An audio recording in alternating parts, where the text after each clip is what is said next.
গ্রামীণ মাধ্যমিক সংগ্রহ অধিকারের যে আমরা গত 14 বছর ধরে আপনাদের এই আন্দোলন করে আসছি, তোয়াক্কা না করে কিন্তু আমরা আপনাদেরকে নিয়ে প্রোগ্রামগুলো চালিয়ে গেছি। এমন কোনো আমাদের দিবস নাই যে অন্তত আমাদের ঢাকা অফিস বলতে পারবে যে মনে প্রোগ্রাম করেনি বা মনে সমস্যা হয়েছিল, এবং সমস্ত কিছু মনিটরিং করে এবং অফিসে যখন ফাইল করে দেখে আমাদের প্রিয়, মানে আমরা বলি যে একটা অধিকার একটা পরিবার, আমার পরিবারের একজন আপু, তিনি যেহেতু সে প্রোগ্রামে আগামীকাল হচ্ছে প্রোগ্রামে হাজির হবেন, এই সুযোগটা আমি কাজে লাগিয়েছি।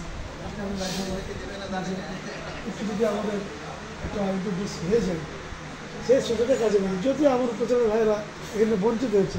এবং উপজেলার ভাইদেরকে আমি এই কষ্ট দিই এই জন্য যে তারা হয়তো আরও 9টা যদি আরও 45 জন চলে আসে, কিন্তু তাদেরকে যে শীতের রাত্রিতে আমরা কষ্ট দিই।